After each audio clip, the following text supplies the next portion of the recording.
Halo, nama saya Riki. Dalam video kali ini saya mau ngejelasin gimana cara kerja otak RAS kita atau RAS, yaitu Reticular Activating System. Dan otak bagian RAS ini sebenarnya salah satu yang fungsinya untuk membantu kita untuk mendapat goal yang kita pengen. Dan masalahnya banyak orang yang nggak punya target dan akhirnya mereka nggak menggunakan fungsi RAS dan otak mereka untuk mendapatkan apa yang mereka pengen. Di sini dari buku Psycho-Cybernetic dibahas cara kerjanya itu seperti sebuah misal. Jadi kalau kita punya tujuan, otak kita bakal cari untuk caranya bisa ke sana. Tapi masalahnya di sini banyak orang yang nggak punya target, akhirnya nggak digunakan dengan efisien otak RAS ini. Ini contohnya kalau misalnya kita kasih tugas untuk otak kita untuk mencari HP misalnya di kamar yang gelap. Otomatis kita bisa ngeraba-raba di dalam kamar ya, dan kita ngedengerin suara mungkin kalau ada vibrasi atau apa, dan akhir-akhirnya kita bisa dapat HP yang di kamar gelap itu. Jadi ini sama, mau kita dapat goal keuangan, goal apapun, kalau otak kita dikasih suatu tugas, ini bakal efektif untuk bisa ke sana walaupun belum tahu jalannya. Dan ini kenapa makanya saya bilang penting banget untuk kita tahu gimana cara kerja otak RAS kita supaya kita bisa mendapatkan goal yang kita pengen. Dan kedua, saya membahas juga otak RAS ini sebenarnya terprogram dari pikiran masuk dan pikiran keluar. Dan pikiran kita ini mempengaruhi emosi kita. Dan emosi kita ini akhirnya membuat sebuah keyakinan. Oke? Dengan pikiran dan emosi akhirnya kita punya sebuah keyakinan. Dan setelah kita punya keyakinan, otak RAS kita ini yang bakal bertanggung jawab untuk mencari konfirmasi untuk hal tersebut. Dan akhir-akhirnya bisa menjadi identitas. Jadi ini dari pengalaman saya sendiri ya, semenjak saya dulu remaja, banyak teman saya yang suka ngebully, bilang kalau saya tuh orangnya jelek, saya orangnya lemot, saya orangnya nggak bisa dapat pacar atau apapun itu ya. Dan pikiran dari luar ini akhirnya saya terima dan bikin saya ngerasa nggak percaya diri, oke, itu emosinya, dan ngerasa nggak berharga. Dan akhirnya itu menjadi sebuah keyakinan bahwa saya adalah seorang yang jelek, nggak bisa dapat pacar, dan otak RAS ini otomatis bakal mencari konfirmasi.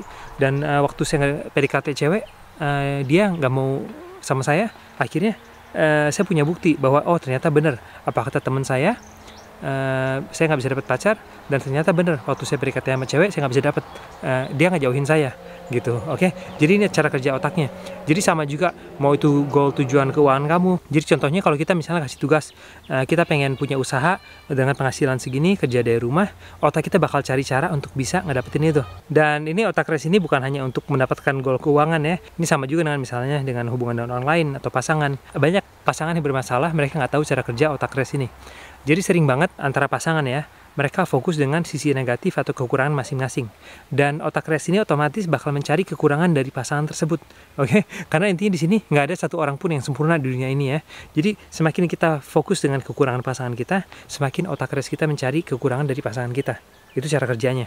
Oke, jadi seperti kita bisa lihat, sebenarnya banyak orang yang nggak tahu cara kerja otak RAS-nya, akhirnya mereka jadi depresi, stres, dan bermasalah dengan orang lain karena mereka tanpa sadar memprogram pikirannya untuk nyari kekurangan orang lain, untuk mencari kekurangan diri sendiri, dan akhir-akhirnya mereka nggak bisa mendapatkan goal yang mereka pengen, mereka jadi stres dan depresi.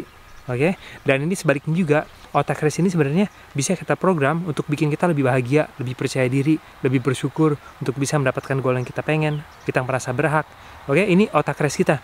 Jadi ini alasan kenapa afirmasi, visualisasi, meditasi ini bisa memprogram otak RAS ini untuk bisa mendapatkan apa yang kita pengen. Jadi kita menentukan pikiran apa yang kita pengen punya. Seperti misalnya kalau kita afirmasi bahwa saya adalah orang yang sukses, saya adalah orang yang berhak mendapatkan goal yang saya pengen, saya adalah orang yang berhak untuk mendapatkan pasangan idaman yang saya pengen, dan saya pengen mendapatkan goal apapun yang saya pengen.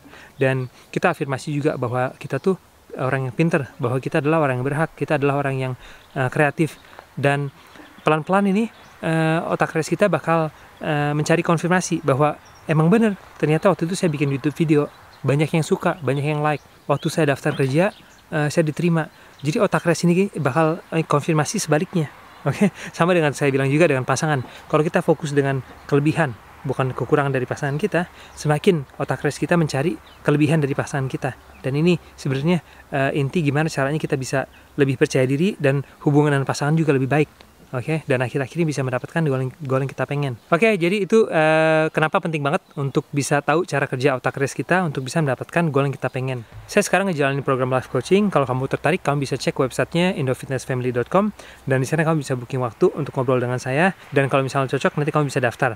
Dan dalam life coaching ini, saya bakal fokus untuk meningkatkan mindset kamu, level identitas kamu, level emosi kamu, supaya kamu bisa merasa berhak untuk mendapatkan goal yang kamu pengen gitu. Karena ini dari pengalaman saya sendiri ya, mau susah apapun kita bekerja dengan pikiran sadar kita untuk mendapatkan kita yang pengen, tapi kalau kita nggak merasa berhak, kita nggak akan pernah bisa dapat goal itu. Dan bukan hanya kita nggak bisa dapat goal tersebut, tapi banyak orang yang memaksakan diri mereka untuk mendapatkan goal yang mereka pengen, akhirnya mereka mendapatkan, mau itu keuangan apapun ya, mereka kehilangan lagi goal tersebut, atau bahkan mereka nggak bisa menikmati goal yang mereka dapat. Ini kenapa banyak alasan orang yang kaya sukses dengan keuangan, tapi akhirnya mereka bangkrut lagi, atau mereka misalnya punya banyak uang tapi candu narkoba, candu apapun itu ya, dan akhir-akhirnya mereka kehilangan lagi apa yang mereka dapat. Oke, ini karena mereka mendapatkan sesuatu tanpa sadar. Ini sama juga dengan pasangan ya, banyak cowok misalnya mereka suka sama cewek, tapi mereka nggak rasa berhak, mereka punya harga diri yang rendah, tapi mereka mendapatkan pasangan hanya karena dengan uang, oke, dengan sesuatu materialistik, dan akhir-akhirnya memang benar cowok ini bisa dapat cewek yang mereka pengen, tapi akhir-akhirnya mereka kehilangan lagi cewek tersebut. Kenapa?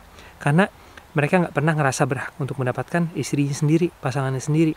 Oke, ini dari pengalaman saya sendiri. Kalau kita nggak ngerasa berhak untuk menjadi dengan seseorang yang kita sayangin ya, yang kita cintai, yang kita pengen, akhir-akhirnya pasti kita bakal menghijack atau menyabotase diri kita sendiri.